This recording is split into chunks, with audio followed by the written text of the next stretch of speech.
everyone, welcome back to an episode of Gamers TV. We got a nice lineup here for you guys. As always, I am Pixel. Let's go ahead and kick this off for you guys. So if anyone is as interested in CD Projekt Red as I am, you'll definitely be excited for Cyberpunk 2077, set to release on September 17th. I honestly cannot wait for that game. But Microsoft has a nice little piece of equipment for us if this is your thing. They are actually releasing a Xbox One X Cyberpunk 2077 edition. Which looks pretty decent if that is your thing to collect these. Personally, not too crazy about them. They also released a remote for it, which looks really, really nice. But I think the Elite Series 2 has definitely spoiled it for me. But just want to let you guys know that is out there for you. Just be sure to snag one up because they are only making about 45,000 units. So just keep an eye out for that if that is your thing. I don't know, limited edition for me, they definitely look cool, but they usually have like a higher price tag and it drops so fast. Like, I don't know if you guys remember the Halo one. I think it was a Halo 3 limited edition. It was all the you get the Master Chief helmet. Yeah, the helmet. I mean, I'm definitely a fan of those collectibles, but like the actual consoles don't really do it for me. Well, I'm a little confused. So you said that they're releasing a Xbox One X version of Cyberpunk. Yeah, like the console, right? Like it's gonna have its own design and everything. Yeah, but is that really worth it with the new gens coming out in November? I guess it depends on the consumer at that point. Personally, not for me. I mean, I'm gonna be playing the game on PC anyway, so it would honestly just be a waste of money. Unless you're like a really collector and really into it. Personally, like I said, it's not doing it for me. Yeah, it definitely sounds like a super collector's item, but I can't see someone dropping that much money and then getting the next gen console. I mean, they get Cyberpunk anyways on the next gen, but yeah, doesn't make much sense to me anyways. I don't like collector's items or limited edition anything really. I definitely agree with you 100%. When it comes to limited edition items, specifically consoles and controllers, I'm not going to go out of my way to buy them. You know what I mean? And again, just like Pixel mentioned, I have the Elite Series 2 as well for the Xbox. And after that, I'm not going to buy a regular Xbox remote ever again. You know what I mean? And usually the only time if you do see me with the limited edition console or controller is because I needed one at that time. You know what I mean? Like maybe my controller's damaged or it's worn down.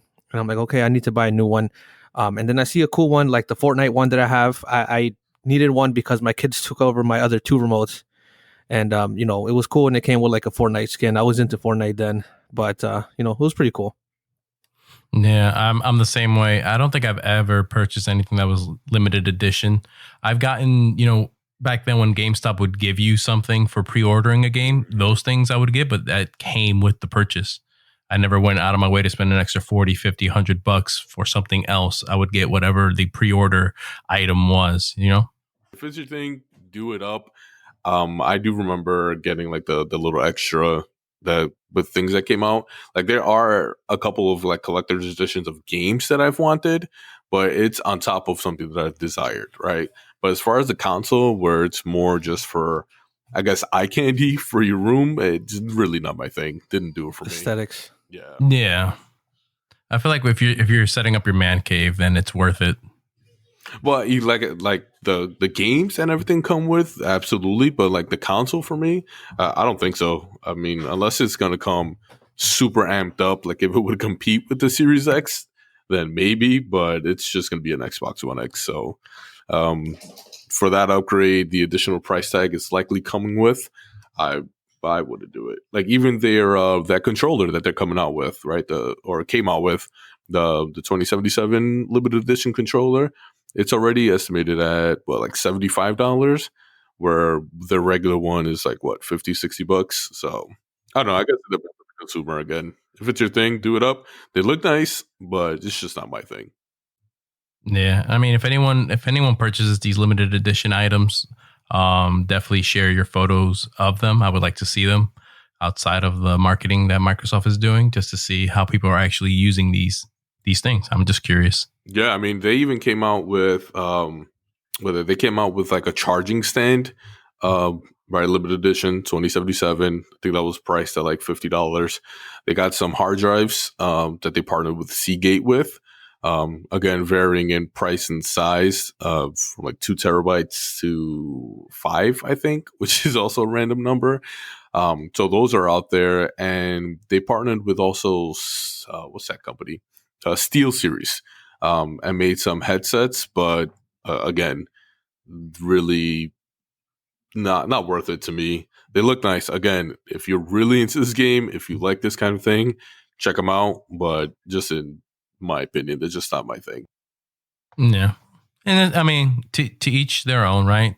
Yeah. Everyone's gonna have their own likes and preferences, so they're obviously planning on making, selling these, so people are gonna buy them. It's crazy to me though, because it's not like it's been an established series though. You know what I mean? Like it's a brand new IP that's coming out, and it has so much hype behind it. That Hold on. Keanu Reeves is in it. In fact, I'm more inclined to buy these limited edition items, remembering the fact that Keanu Reeves is a part of this.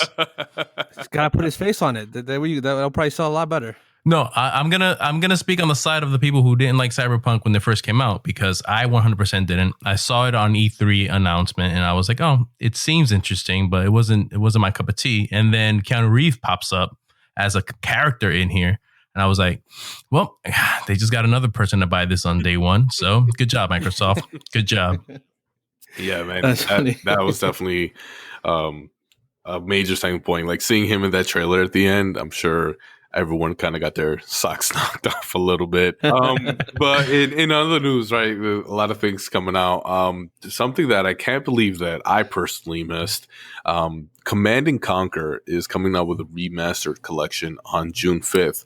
And if you're a fan of RTS games in the caliber of Age of Empires, Rise of Nations, StarCraft, you're definitely familiar with the series. And I am so excited because it is going to include the original Command & Conquer, as well as the Red Alert series.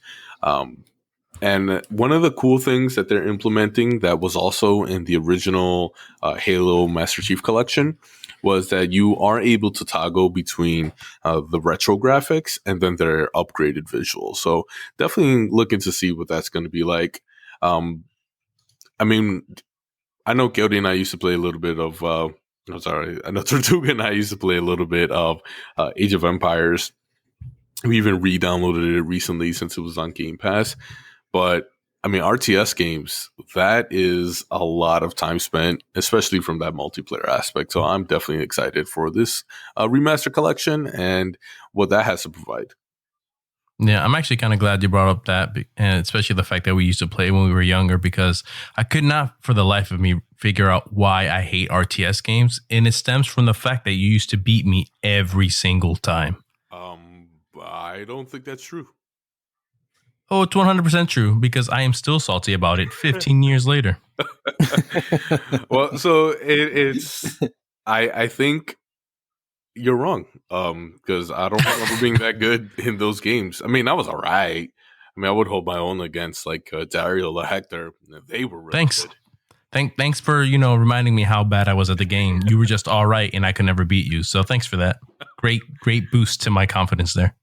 But it's crazy. So we've actually discussed this separately, but I'm kind of glad that Books is here because he labels XCOM as an RTS game, and I don't. And I don't either. Yeah, and I kind of want Books to shed a little light on that. Like, I think RTS game is a real time strategy game, so everything has to be done in real time. And I think like XCOM, like the recently released Gears Tactics, where you have the ability to plan out in advance the tactics. I don't consider that real time. So, Books, you want to shed a little light on that of why you think that, or maybe you have another definition for us? Well, I think it should be called turn-based strategies, but that's just me. That'll fit for me. Yeah. So, Books with XCOM, right? When one character goes, is that it, or do you go through the entire roster? before the enemy team goes? So you pretty much, you it is turn based, like Tortuga mentioned, and you start with, or you have a team of four. Uh, I guess your fire team is four people, and you pretty much go through each one before the enemy goes. Okay, so you So, do and a then it all full roster. depends. Yeah, so it all depends too, because they may like introduce some characters that will, like, cut into in between your characters going, or what have you. But to be honest with you, when I hear RTS, that's just the game that I think of. You know what I mean? And the more I talk to you guys, you guys are definitely right. It shouldn't be called RTS because it's not real time, because you do have the time to think and plan out exactly what you're going to do. So he's absolutely right, but that's my preference though. I like games like XCOM. Oh, I know and that's absolutely fine. I was more enthralled with the definition portion of it. I mean, you've played the games. I don't know if you could do a quick search here, but I mean, is that what they label it as? I believe so. To be honest with you, I've been playing games like this since I started my first, like, the first game that I've played that's similar to that style, the turn-based strategy, is Armored Core back on the PS2. I believe it was Armored Core 4. And ever since then, I fell in love with that type of game. You know what I mean? So at this point, when it comes to those style of play, I actually do have a couple different games. I just downloaded Gears Tactics, as you mentioned before, and I have XCOM 2, and I even got the, what is it, Mario Rabbids Kingdom Battle or something like that on the Switch, which is pretty fun. It was surprising to see that Ubisoft managed to get Mario to hold a gun, even though it's like a fake one. It's surprising to me. You know what I mean? Hey, so real quick, looks like it is labeled as a turn-based tactical video game, is how they labeled that. So I mean, that makes you feel better. I don't know, but I know it's something minor to get fixated on, but it just didn't feel like a match for me. But I mean, it looks fun enough to watch, but I don't think it's something that I would definitely use. But yeah, what do you guys, as we kind of talk here about these kind of games that are coming out, we have news that Sony confirmed they have a event on June 4th. They have an announcement. Very likely they're going to reveal the PS5 and maybe some games. I am very excited about it. They have gone over some of their hardware aspects of what it's going to include, but I really want to take a good look at this console and see what they're going to do with the controller as well. I know that was brought out, but I've only seen the white version. So I wonder if that means they're going to go with a white console at launch, or if there is going to be a blank one and they're going to keep it in the same fashion as like the PS2, the PS3, and the PS4. So Books, do you have any announcement guesses of what maybe they're going to have at launch? So I mean, other than the standard games, I really don't know much about it. I'm just excited about the announcement. I've been very excited about the PS5 more than the Series X, to the point that I just want to be surprised when I watch things like this. You know what I mean? So I've just been trying to stay away from it. Yeah. I mean, I'm just going from a pure speculation standpoint. I really want to know what's going to be their launch title, because that usually is pretty fanatical. Maybe they'll have a hidden infamous game in there. I know they made an announcement to their developers that any games that come out after, I believe it was July 13th, also have to be compatible with the PS5. And I think that is a great thing, because you don't want to lock it into one generation, right? So I'm curious if that's something that's already happened with something like The Last of Us, which is coming out so late in the console's lifespan. But also, I want to know if they're going to do something similar to the Xbox Smart Delivery. For those of you that are unaware, right, the Smart Delivery, if you buy a game on current gen, like Cyberpunk 2077 has been confirmed to be smart delivery compatible, you will get a free upgrade to the Series X. I really hope Sony has something similar, because I know we've touched on it briefly, but I had to buy GTA 5 so many times. I don't want that to be a thing. So I really hope they have something like that. Yeah, I mean, I think they should also, because it's just fair to the consumer, instead of, like you said, buying the same games for every possible console. You know, just to get there when once you get the new console, it just makes no sense. I definitely think they should consider doing that, and based on the announcement that they made, that making developers make sure that it's compatible, it sounds like they're on the right track at least. And one thing that I got from that is that if they're forcing all developers, that would be awesome too. Whereas Xbox is only, as far as I can tell, it's only certain developers or certain games that are going to be, with smart delivery. Correct me if I'm wrong. I mean, that's what I got from it. Well, You're right. The smart delivery is just a free upgrade, right? It's not about making the game compatible. It's not having to purchase the game again for the next generation. So you think that the PlayStation 1 isn't going to be like an upgrade? It's just going to be backwards compatibility, just being able to play a PS4 they just game. Need the game to be compatible with the next series. Doesn't mean that they're going to offer a free upgrade to that game. For games, again, produced, I think they mentioned games that are released after July that must have that compatibility, but that does not mean that you're not going to have to pay full price at launch of the PS5, Even while owning it already with the PS4. Right. Yeah, I don't know. That rubs me the wrong way. It does. I mean, I'm excited for this console. I really want it to do well, because, if the PS5 does well, which I'm sure it will, it just keeps the other, publishers and manufacturers on their toes to make sure that everything's always cutting edge instead of having that monopoly right in the market. So I am very curious to see what they're going to announce on June 4th. So keep an eye on that, because I know we will. Definitely. No, I'm super excited for the PS5. And one thing that I'm always excited for when it comes to PlayStation is its exclusives. We've had this conversation, this debate many times, where I'd say that, hardware, where it's definitely important when it comes to a buying a console, it's its exclusives that mainly sell it.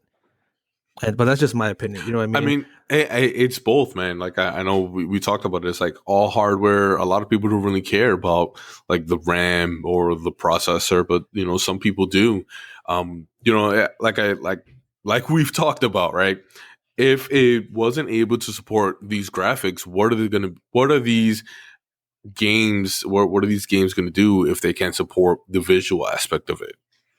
Obviously, when you think back now, games like Chrono Trigger, Super Mario RPG, going back to the Super Nintendo, those games were cutting edge and they didn't have the best graphics. They were still working on 16-bit.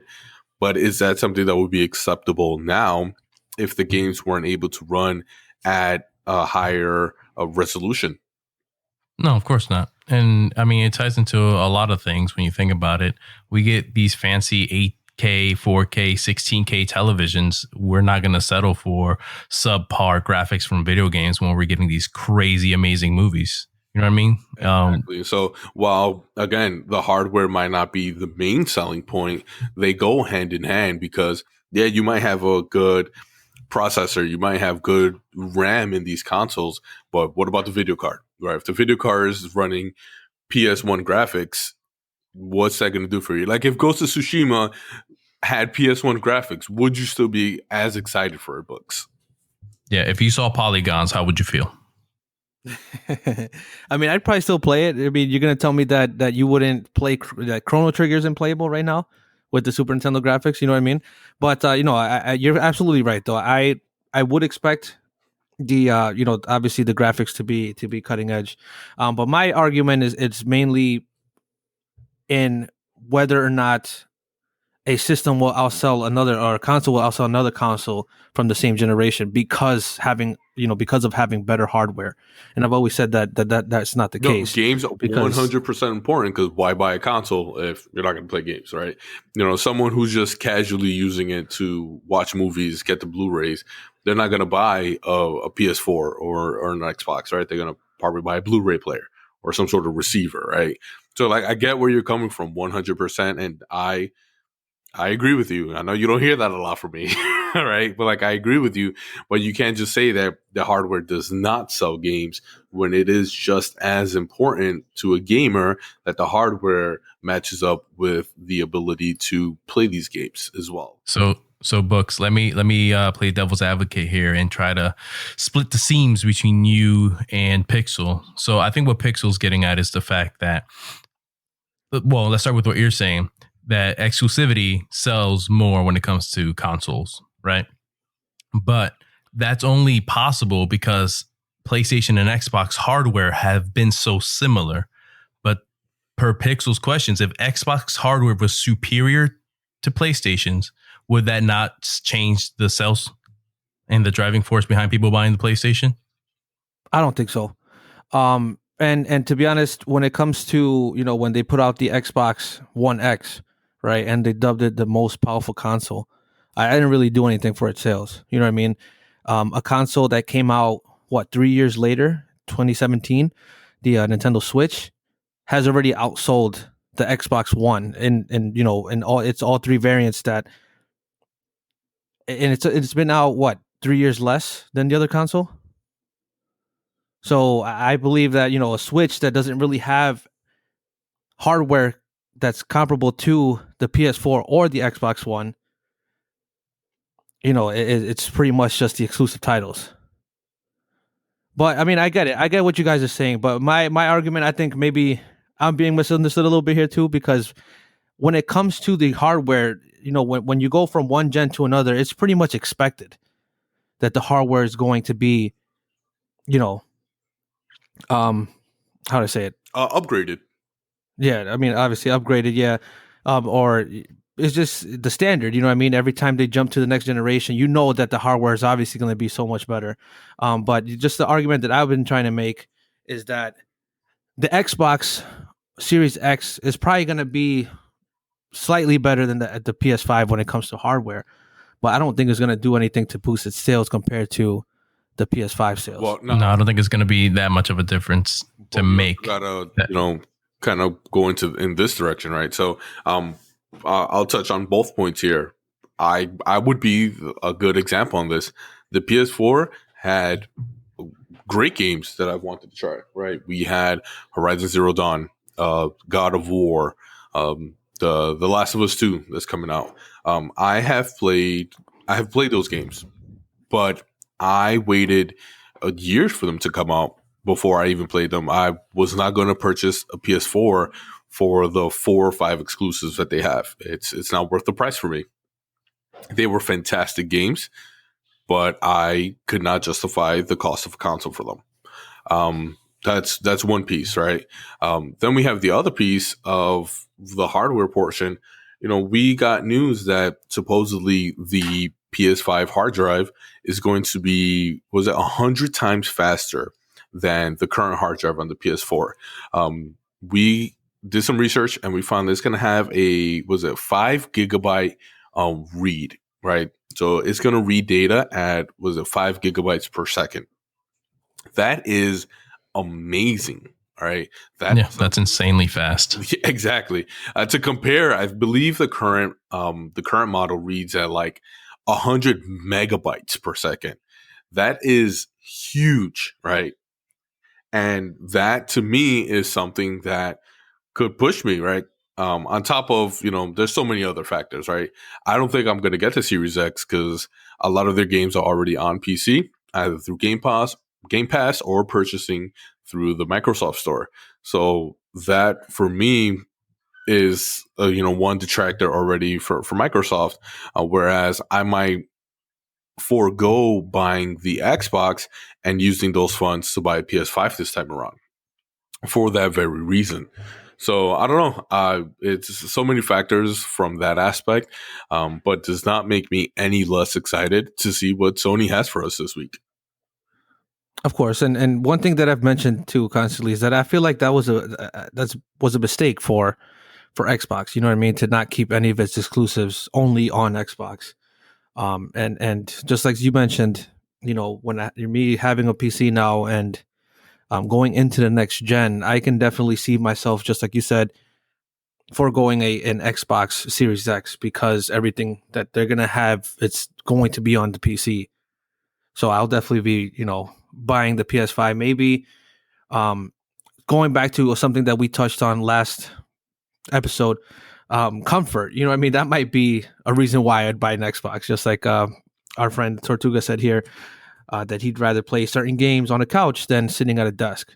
And I agree 100%. You know what I mean? So that might be one of the reasons why I get an Xbox, to be honest with you.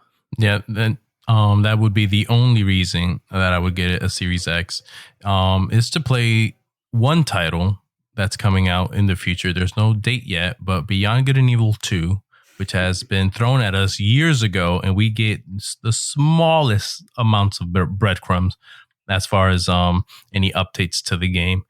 But that, I almost thought you were going to say Gear 6.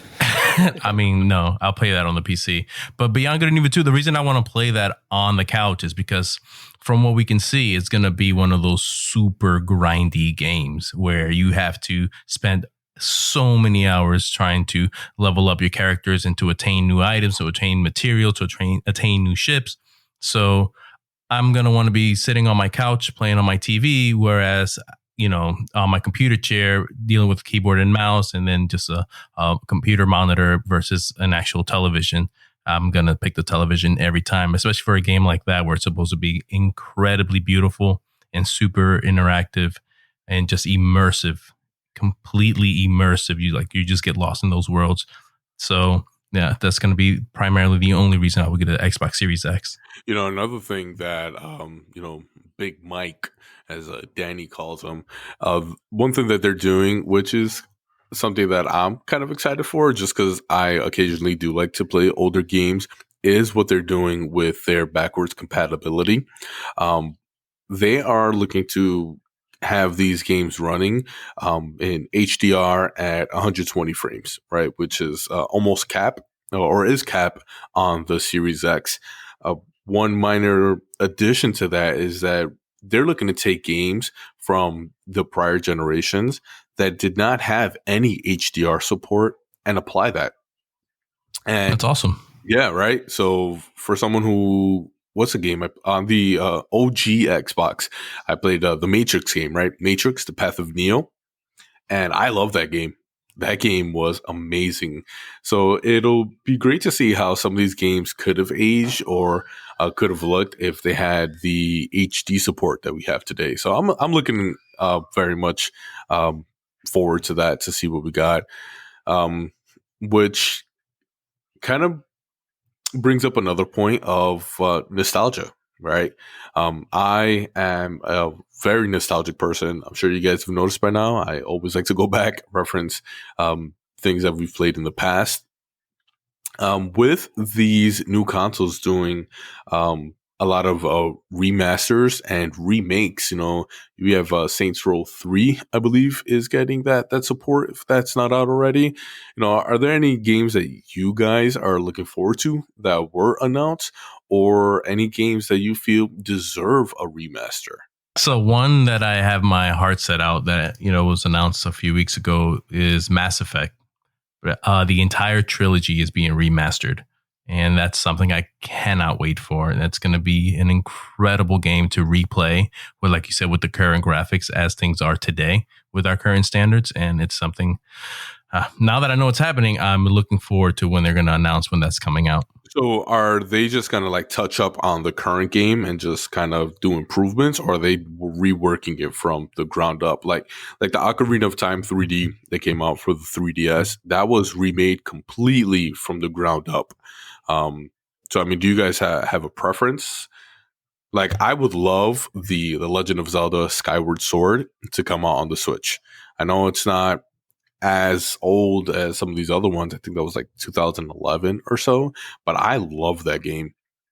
It gets so much unnecessary negative attention on in my eyes because it was extremely lore heavy, unlike the Breath of the Wild, which I also loved, just use a different formula. So it's curious to see, what they're doing with that Mass Effect. Like, are they going to touch up on what's already out there for like a remastered version, or will they remake it from the ground up? So as far as I've heard or read, it's looking like it's just a remaster. You know what I mean? And to answer your question at first too, what games that I'd be excited for? There's a few of them that were rumored for the Switch, and the Metroid Prime trilogy. That's definitely something to be excited for. Oh my god, I would love that. Yeah. So another thing that's been rumored is the Mario Galaxy possibly coming back to the Switch. That would be great because I've never played them and I've heard nothing but great things about that. I think both of them got a 10 out of 10 and like many different reviews or reviewers. Sorry. One more thing that I'd be excited for is just as you mentioned, Skyward Sword. Some of the Zelda games getting remade. I've read that it's been rumored. Hopefully, it does come true. But that they're going to remake Skyward Sword and Twilight Princess. I'm not sure if you guys heard that or read that somewhere, but that would be great too because I haven't played those games either. Wait, you haven't played? I heard Twilight Princess. What was the other one? Skyward Sword. Oh, so you're missing out. I actually have never played Majora's Mask, or Wind Waker. You know what's funny? Majora's Mask. I mean, that game gets a lot of hate too, but it was pretty much a game that they did on such short notice, and it came out. And it's a pretty good game. I love it. It can get a little, frustrating how you have to just reset time every single time. I don't know if I should be saying that, but I mean 1990 something, right? Whatever. So you have to, go back and you lose everything and you have to restart. The only thing you keep is your abilities and the masks. You know what I mean? But it definitely was a fun game, and they did it in such short notice. As you can tell, it looks exactly like the previous installment, Ocarina of Time. And but I think that in its own right, it is a good story too. I don't know. You said you've never played it, right? What about you, Tortuga? No, my Zelda experience goes as far as Ocarina of Time and Breath of the Wild. Oh, really? Yeah, I only played Breath of the Wild. I was only so hyped about it for the graphics and the artwork, not so much of the lore or the history. But I recognize some of the characters from Ocarina of Time, but not all of them. So it's actually funny you mentioned that. I remember watching. Oh, sorry, Tortuga was watching me play the original Mass Effect one time, and I'm pretty sure his jaw was on the floor the whole time. Like, what are you doing? No! And I know he was judging me the entire time, and I actually hold on. For everyone, because obviously they don't know what he's going on about, is the fact that he was not talking to every single thing or picking up every item or reading every little thing in the Mass Effect world, which is 99% of the game anyways. The other 1% is shooting aliens and blowing stuff up. Which I normally do, right? But I wasn't, and then I had a combat encounter, and I vaguely remember not doing anything he wanted me to do. But I did get to relive that frustration with the roles reverse. I was watching him play Breath of the Wild, and my heart was hurting the entire time because he was not using the outfits. Obviously, you play the game how you want to play, right? That's one of the beautiful things about that game. But my fingers are twitching. Like it was not a good time for me. It was definitely not. Yeah. I'm pretty sure I beat that game with a wooden club. I didn't use any of the swords I collected along the way. That's just how I played the game. And just to flip it up a little bit while we're on the topic, it's also been rumored that Capcom was going to remake Resident Evil 4 instead of continuing the series and making an 8th installment. And I feel like that's a game that doesn't actually need to be remade. That game is great. The original 3 definitely warranted a remake because of it being so old. It was like what, first gen PlayStation, you know what I mean? And the style of play too, the way that you walk, it was so clunky, and it's definitely something that needed to be remade from the ground up and reworked. But Resident Evil 4 is the game that set it apart, that made Resident Evil, in my opinion, as big as it is now, even though it was huge before that. But that game was just amazing, and it first came out on the what would be considered second gen, PS2, Xbox original, GameCube. No, it wouldn't be considered second gen, but it originally came out on those three consoles, and they were amazing, and then they've been remade or remastered every single gen since. It's been ported to pretty much every single console, every platform since it came out, and that's how great that game was. You know what I think Capcom should actually focus on with all their game work and developments is a new Mega Man Battle Network game. That's what they should be focusing on. Oh man, there's not enough love for Mega Man nowadays. We did get Mega Man 11 after all these years, after what was considered a failure for Mighty Number 9. I would actually love a look into the X series. I know, right? Mega Man X 6, 7, and 8 didn't do too great. And that's kind of the last we heard about it. But there's also the very long-awaited Mega Man Legends series as well, which took a more RPG approach to it. I would just love to see almost anything Mega Man, and do not get me started on Splinter Cell, to be honest.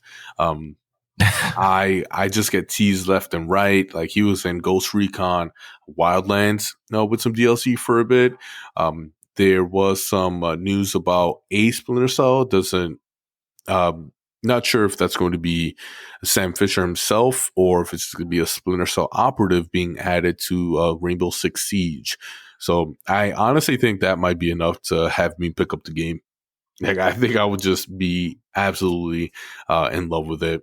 Hey, whatever reason, man. It's a great game. I've been telling you guys this for so long now. Rainbow Six Siege is an amazing game. You definitely have, and that might be the hammer. That might be like the final switch to make me get it. It's funny because when I first played the beta, I didn't like it. You know what I mean? It was so bad in its early stage. I mean, I know it was just a beta, but it made me completely look away from the game for so long. And then I figured, hey, let me give it another shot. And then when I got back into it, it felt so different than before. It was just so clean. And I know there isn't really many different game styles that you can play, or game types, sorry. But the whole bomb thing or the hostage, I mean, the elimination type of multiplayer, it just feels right, and it's definitely very fun, especially when you play with friends. So that's definitely something that we should get into. And, I know you guys would definitely appreciate that kind of game type because, we've been getting into Valorant together. And from what I see, everybody's enjoying that game. I love Valorant. We got like 2 more days. Comes out on Tuesday, full release. I'm going to have to jump into that. I'm excited for Valorant. And some minor news on here. This is kind of pointed more for our listeners and books. If you like those the Funko Pop figures, there are some that are coming out. There's going to be a Kratos one. There's going to be one for Joel from The Last of Us, right? There's I'm not familiar with the series, so I apologize. I think he's called the Hunter, right, from Bloodborne. There's a Bloodborne figure coming out, and Jin from the upcoming game Ghost of Tsushima is also getting one, and they'll all be over at awesome. GameStop. So I know books, right? You were definitely looking at them. We saw that Overwatch sale a couple days ago, so I know you'd be interested in at least 2 of those. So definitely, yeah. So God of War and Ghost of Tsushima. That's like Ghost of Tsushima is my most anticipated game of all time at this point.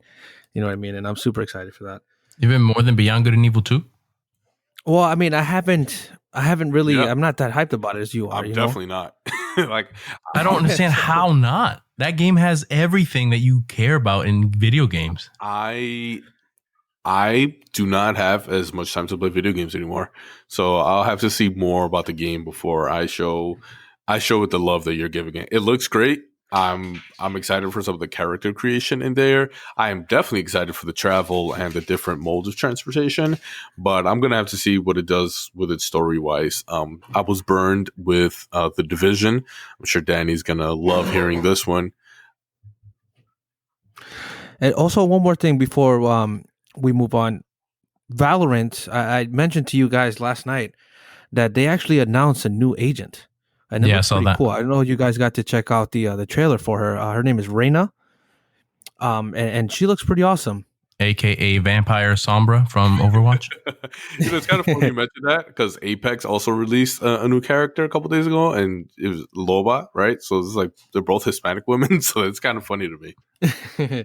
Well, I mean, I'm just glad that while they stopped the servers for a few days, that they're still working on the game and they're still adding more characters and they're still optimizing it, which is the same to say for Rainbow Six Siege. That game came out how long ago? Like 5 years ago, 6 years ago, and they're still constantly working on it and optimizing it and adding new operators.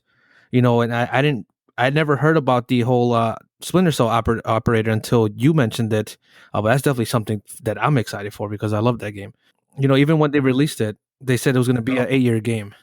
Really? It all depends on the fan base, right? They're not going to make things that no one's going to use or play. So if the fan base is great enough to continue playing games, they're going to keep releasing things if people are still buying microtransactions and supporting them in that fashion.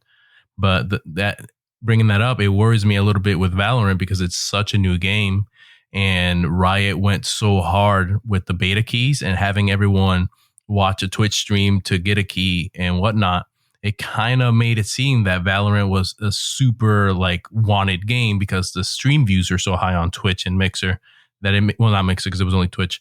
And it makes you think, now when the game comes out, will the numbers match the hype? Will it still be the top 5 watched items on Twitch? And it worries me that since it's a free game and they're going to make majority of their money on skins, will it hold up to the hype and stay afloat long enough to keep releasing new items and new maps, new characters and things like that, and just bringing that new freshness that we love when it comes to games like these? Hey, if it doesn't, we still have Overwatch to fall back on, right? And I have Counter-Strike Global Offensive as well too. So that's fair. I don't know. I feel like Valorant is holding up its own. I am seeing a lot of backlash on social media with Valorant saying that the game is dead.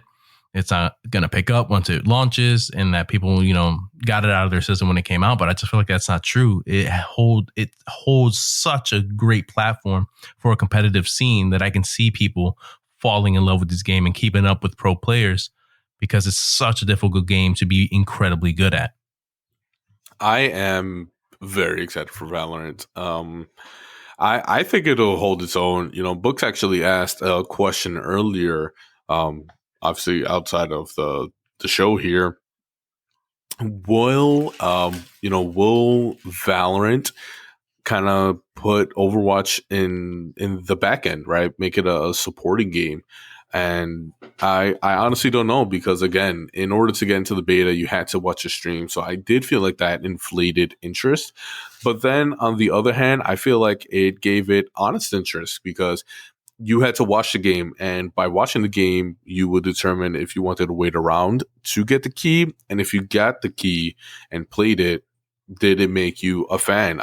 I'll tell you right now, when it was first announced and it was leaked or was a minor announcement for it, I wasn't excited for it. It was like, okay, cool. It's another game coming out based on what they showed, but actually playing the game and experiencing it from that standpoint, especially the teamwork of it, because playing with Tortuga and Books here, I loved it.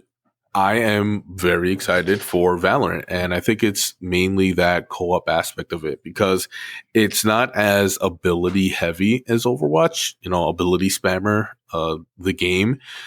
So I'm curious to see how it will hold up during the first week here and see what that's going to do for views on platforms like Twitch or Mixer and just overall what they'll report. To kind of add on to what you said in the beginning there, if Valorant takes off and puts Overwatch in the back seat, I kind of feel like that's a great thing to happen. Overwatch had its time in the sun, everyone enjoyed it when it came out in years then, but it also gives Blizzard the opportunity to finally finish Overwatch 2, which was leaked a few years back. And I feel like if Overwatch gets put in the back seat, that'll kick that into drive, and then we'll finally get an Overwatch 2. And hey, I would not be surprised if they make it like Valorant or CSGO now, that's kind of like the new thing if it becomes a new game style. They might definitely add like a game mode like that, which would be awesome. I'll definitely play it again. But yeah, it's just as you guys, I'm super excited to play Valorant, especially with with you guys, because we're all learning together. We're all going to be growing together and ranking together in that game, and it's just excited to see it. And I know we're going to get super competitive when it comes to who's doing better than who, right? Because I know I get super competitive too. So yeah, I'm tired of carrying you currently in the beta, so you might need to pick it up when the game comes out. You definitely do need to pick it up. Yeah. Hey, out of all the times that we played, I was the only one that actually got a VIP in the game. All I'm saying is I'm tired of starting a game and you saying, what does this do? All right. You need more practice, my friend. To kind of add on to that of the Valorant coming out, it has been it has been rumored that Call of Duty the 2020 is to take place in the Cold War. I personally did not enjoy Warzone as much as I thought I would, so that was uninstalled really fast. But I am curious to see where they're going to take the series, because a lot of people enjoyed Black Ops 1, and I believe Black Ops 2 took place in the same era as well. So I'm kind of curious to see what Activision is going to do from that standpoint. I think as long as they don't do World War II, I might try it out. The Cold Era was definitely an interesting time, and it's definitely spawned a lot of games that are also pretty interesting. Mainly, and you guys probably already know what I'm going to say here, Metal Gear Solid 3, one of the best games ever made, to be honest. And just the lore behind what actually was happening between two great nations when it comes to power. I mean, seeing that and play out in video games in different ways, or people retelling the same story in their own way, it's interesting to me. You know what I mean? And kind of like, I'm interested in different eras, in history mainly, but different eras. Like my favorite era of all time is as I mentioned to you guys, feudal Japan. You know what I mean? And I feel like that's one of the main reasons why I'm super excited for Ghost of Tsushima. But that definitely is another time in our history that was very interesting as well, because of everything that occurred and how everything played out and how long it pretty much went for. I feel like it'll definitely keep heading in the right direction as long as they don't go back to World War II. Yeah, I am tired of World War II games, from the Medal of Honor series, the Call of Duty World War II. I mean, very important war, obviously, but they have so much to work with that I think they have the resources to kind of take in that direction. So we'll see what that does to it. Now, what about the Valve Index? I have never played the new VR, but I know Books was definitely interested in it. So with Half-Life Alyx coming out, I did kind of get a little more interested in it. So it's definitely something I want to own down the line. But what do you feel about VR? So to be honest, VR didn't really interest me at first. But then I started seeing more, games coming out for it. Obviously, it's going to look more appealing. But there's only a few games that I actually want to play in VR. One of them being Resident Evil 7 Biohazard, and obviously Half-Life Alyx. The Half-Life series has always been a great game, a great series. But I think that, I'm into horror and stuff like that. I just want to feel like I'm in there, you know what I mean? And hopefully it gets me like that. It would be cool, you know what I mean? But Half-Life Alyx is definitely something I want to check out. And if I'm going to go and get VR, I'm definitely going to go top of the line, So the Valve Index is definitely going to be something that is on my bucket list, for buying. You know what game would be amazing in VR besides Resident Evil? Beyond Good and Evil 2? no, that I need to be on the couch for that. No, Elite Dangerous. Elite Dangerous would Oh, be yeah. great. I actually saw some peripherals for it, where right you have like the joystick thing from Logitech. It was like $150, but I would love Elite Dangerous in VR. It's a game that I honestly wish I played a lot more. So I don't know. We'll see what happens with that. What do you think though? Like, have you guys ever tried VR at all? I have not. Not connected to it. Everything I've seen is on YouTube, like Beat Saber or something like that. Yeah, I feel like VR isn't exactly where I wish it were for me to try it. It's definitely a great stepping stone, but for me to get into VR is going to have to be a full body suit where I feel like I am in that game, not controlling Joy-Cons or mirroring my hand movements through some camera. Like, no, it needs to be zero latency. What I do, it does, or it reacts to before I can get into virtual reality. Until we get there, I'm probably not going to touch it. So you want the movie Gamer?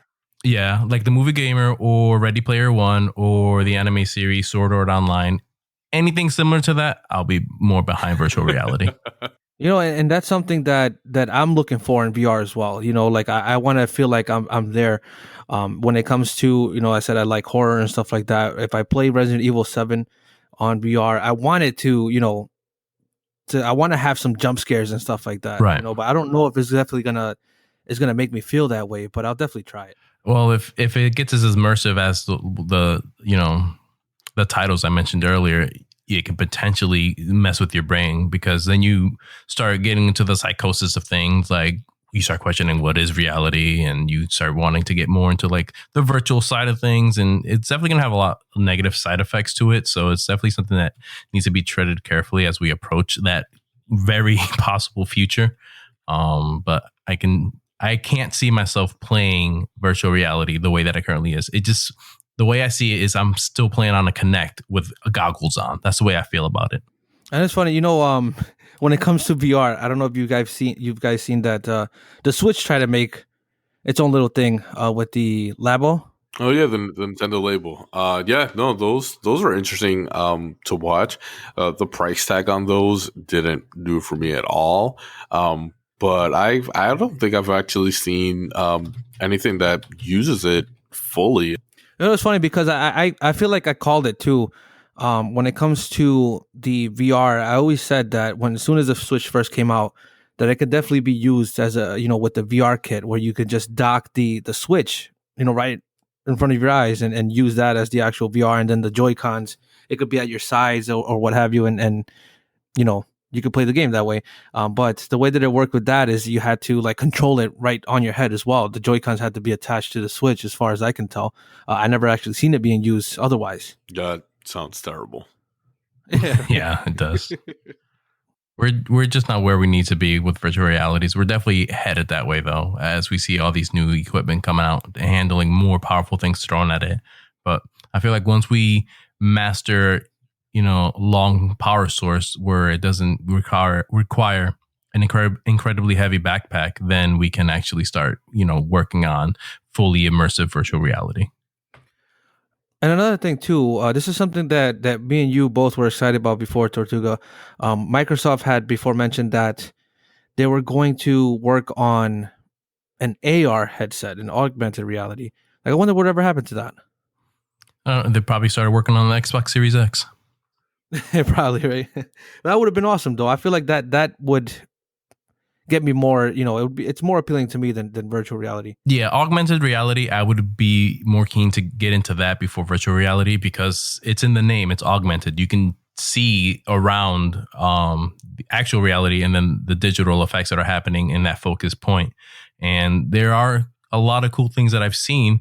We got Pokemon Go, right? That came out. That's augmented reality. When you flip it on and the Pokemons are around your house or outside your neighborhood or parks or whatever, which is awesome. And I've also seen these augmented reality cards for Dungeons and Dragons, where you basically have this entire augmented reality battlefield and then you need your cell phone looking at it, and then it activates everything, and then the monsters you're fighting, you know, react to what you're doing. And it's been a lot of like exciting advancements when it comes to that kind of stuff. And I'm definitely more into augmented reality than I am with virtual reality for that fact. It feels more like, I don't know if you guys ever watched Yu-Gi-Oh growing up, but it feels like, Oh my god, that's what it was like Yu-Gi-Oh. Yeah. That's basically what it feels like, where they're standing on two opposite ends of this like battle arena, right? And then they're throwing their cards down on their reader, and it reacts on the middle of the stage, and things are happening as they send things to attack. And we're actually there with technology, and it that excites me way more than virtual reality. No, I hear you, man. I hear you. And there's so many things that you could probably try to use it for, right? What do we have? So there's things like Yu-Gi-Oh, Dungeons and Dragons, maybe Digimon. Yeah, digital, right?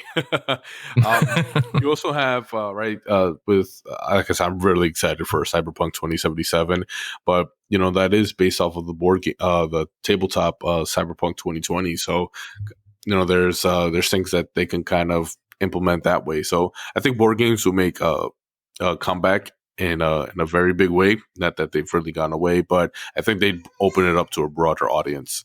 I was talking about that game, Tabletop Simulator. That can be used with virtual reality. That'd be cool if we can like start a D&D game through Tabletop Simulator. Yeah, I mean, it's all about finding the time with everyone involved. The more people, the harder it is to have an actual working schedule. But it's definitely something I wouldn't mind exploring with you all. Definitely, man. And with that and everything, with all these games that are coming out, I'm a big fan of video game Easter eggs. I don't know if you guys are. I think one of my favorite ones has to be from Fallout New Vegas, if I'm not mistaken. But I think they kind of make fun of the Indiana Jones movie, The Kingdom of the Crystal Skull, where he escapes a nuclear blast by hiding in a refrigerator. And they actually have like a dead skull, a skeleton inside of a fridge that you can find while roaming. I think it's probably one of my favorite ones. Do you guys have any Easter eggs that you guys enjoy? I mean, the only one that comes to mind, really, and it's so long ago, and I'm going to paraphrase this and ruin it, is from Halo 3. You guys remember with Halo came Rooster Teeth? Yes. So Red versus Blue? Yeah, Red versus Blue.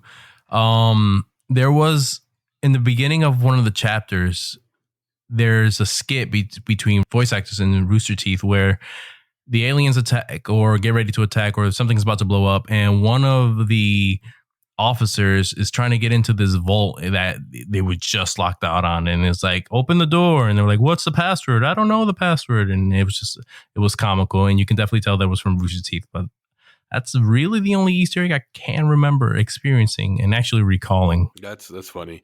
I think one of my other favorite ones is from L.A. Noire, which if you haven't played, you're doing yourself an injustice. That game was so underrated to me.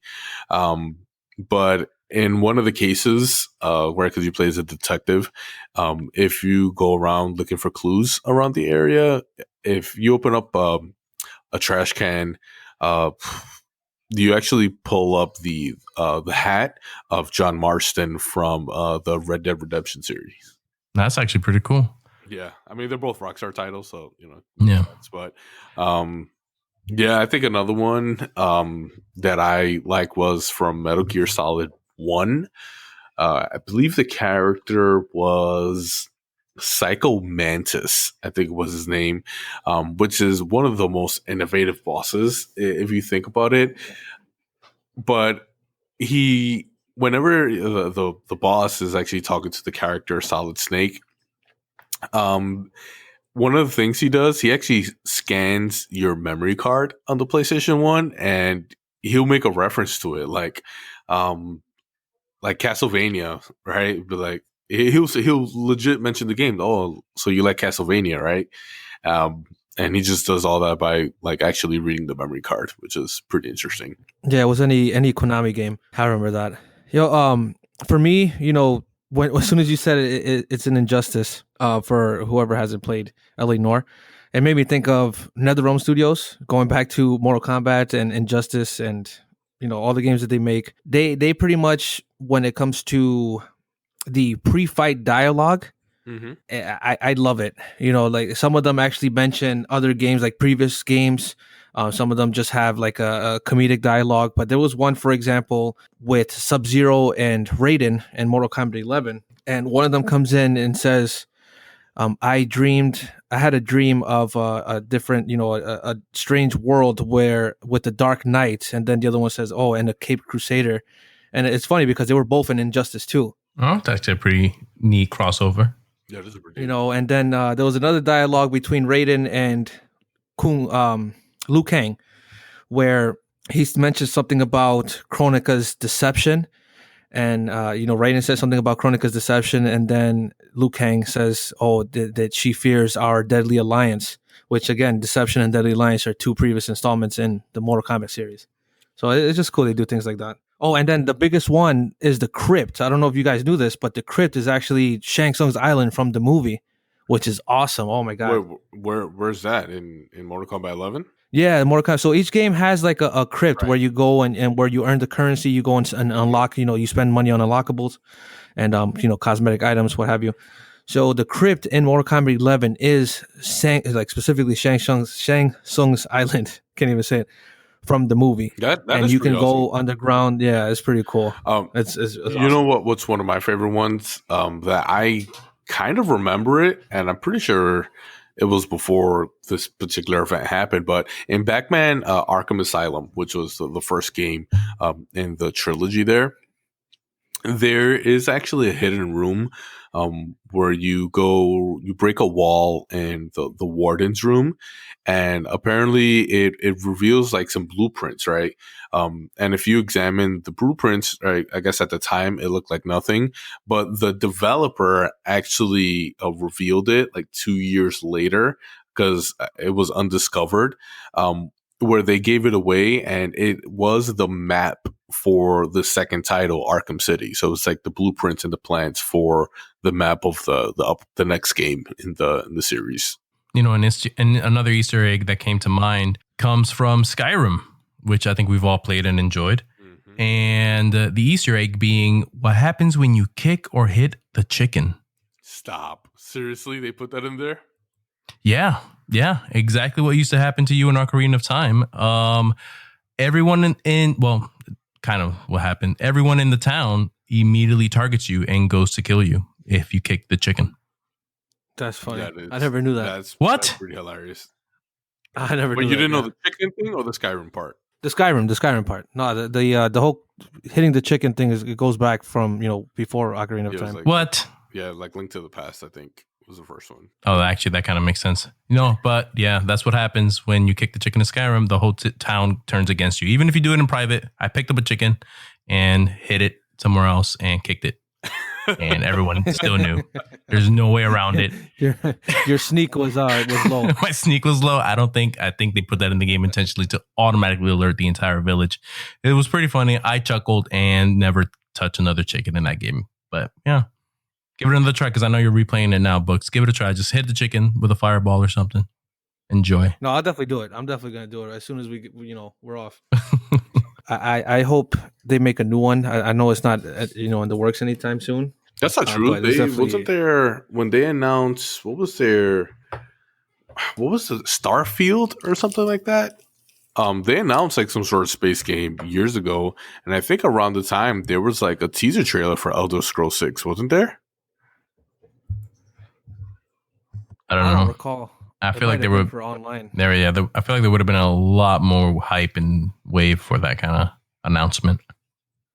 I feel like with this whole Greymoor thing, they released so many different expansions for online that's something that they've been focusing on. No, I'm definitely there was like a 30-second trailer like in 2018 that was the teaser trailer for Elder Scrolls 6. Yeah, the only thing I'm seeing from PC Gamer is that Elder Scrolls 6 is not going to come out until after Starfield. So that has to happen first. Oh, you see? I knew it was crazy. So, I don't know. We'll see. I mean, it's about to be 10 years since Skyrim release. Because that was, right, I remember, 11/11/11. So, kind of curious to see what they're doing on. Because I'm assuming it's going to be on some sort of new engine. So, we'll see what happens with that. That'll be a lot of fun, especially if they use this no loading screen technology that's going to be used for basically everything coming out on the next gen consoles. I definitely would be very excited for that. And I also hope they take a page from the Fallout playbook and they use voice acting instead of reading. I'm just not a fan of reading text while playing a game like that. I'm pretty sure Elder Scrolls has been using voice acting. I'm sorry, from the character, not from the NPCs. Oh, yeah, no, I get it. Yeah, I mean, I think it's time. I mean, even The Legend of Zelda did it, and that game, forget it, man. I'm pretty sure Breath of the Wild was the first one to ever use voice acting. Very, very excited for that. So, we'll definitely see where they go with that. Yeah, we definitely need some more info on Breath of the Wild too. No, definitely. I'm so excited for that game. Yeah, me too. But to kind of keep things moving here, I would like to do this episode segment of gaming history. So many things to kind of take a look at. We will be taking a look at since we are at the end of the month, June. In June of 1995, for the Nintendo Entertainment System, was Earthbound was localized for U.S. audiences.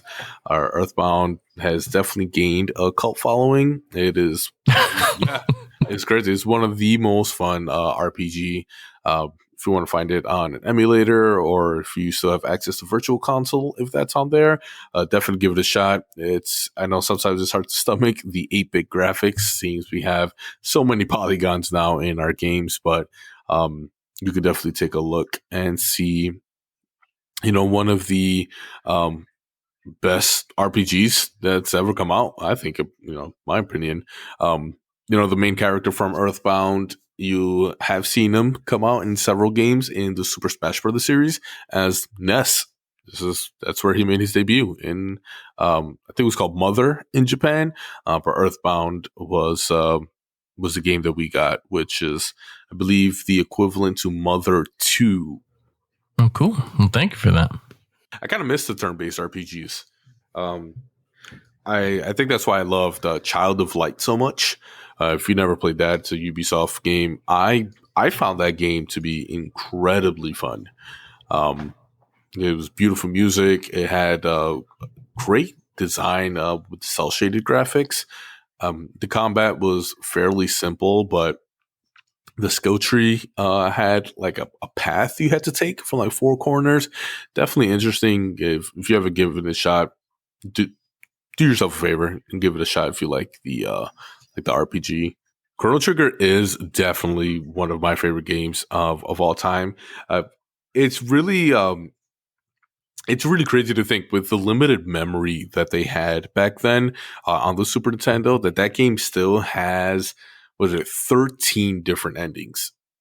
Isn't that insane? There's like specific things that you have to do to get like the right ending, and that is, like, even if you're like max leveled, max everything, like the final boss still gives you a hard time. Kind of like Sephiroth. That is, yeah, that's definitely interesting. For, like I mentioned, I never played that game before, and I haven't now, so I definitely want to try it out. But for a Super Nintendo game, definitely crazy to have that many endings with the limited, technology they had back then. Yeah. So I don't know, man. So we'll definitely see. I guess that's kind of it for this week. Do you guys have anything else to add? Any games you guys are playing right now? I'm still trying to beat BioShock. So I'm actually playing The Last of Us. I've had the game for a long time now, and I never finished it. I don't know why, but I definitely want to get that game beaten before the second part comes out, so that way I can get it and I can play that, because it's an amazing series. I have so much expectation for the second part as well, and some of the trailers that I've seen so far are great, But again, I don't know why. I had this whole period of time where I wasn't finishing games. And it definitely is coming back now because I don't have a lot of time, and games like that definitely require a lot of time to beat, or you're pretty much not going to get. And that's something that I would like to talk about sometime too. Is when it comes to playing games, do you guys feel like you have to set aside like a lot of time to play certain kind of games, Yes. as opposed to, like playing an hour Yes. here and there? You know what I mean? It's not going to be the same, right? It's not. That's actually, I have had to eliminate certain games that I do enjoy completely from my library because I just cannot keep up. Like, for example, I'm not the biggest Call of Duty fan, but I was actually interested in the new Modern Warfare release. I just do not have the time to play as much and keep up, right? I'd be getting carried like every match. Games like World of Warcraft, which I love, but you just cannot play like an hour at a time, right? If you want to do mythic raiding, you need the equipment. You got to grind those out.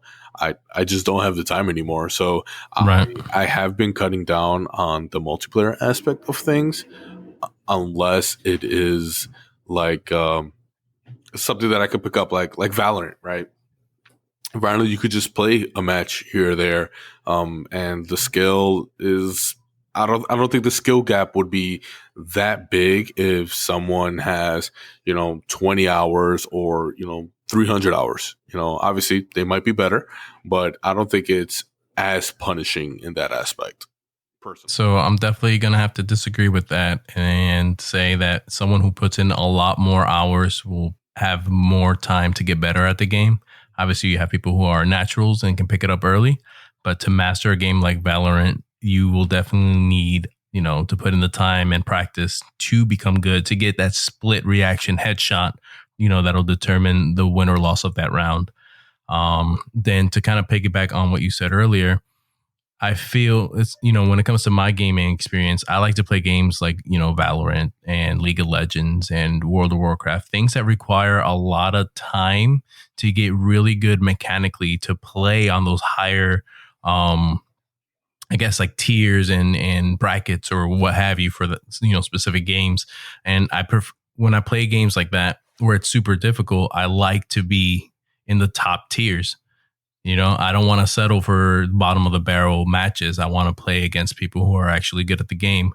And I can't keep up because as soon as I start playing anything else outside of those games, like story type games like Fallout or BioShock or something like that, and by the time I finish that game, I get back into these competitive games. My mechanics are rusty and I'm losing a round or two as I'm brushing up on things. And I don't know. I feel like you have to sacrifice one for the other.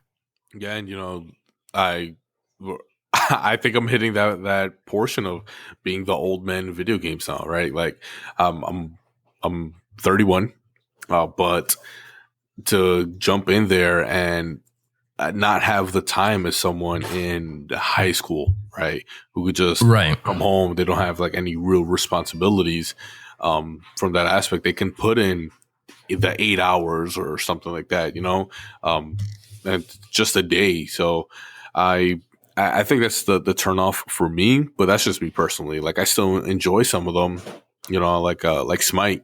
I enjoy Smite, but it's on a very casual basis for me. No, I agree with you. And I guess that's a good place as any to cut this episode. And sorry that it ran a little longer than the others. But we had a lot to talk about and we definitely have a lot more things to talk about. So stay tuned for our next episodes. So catch you all there. Boom! Hit the button.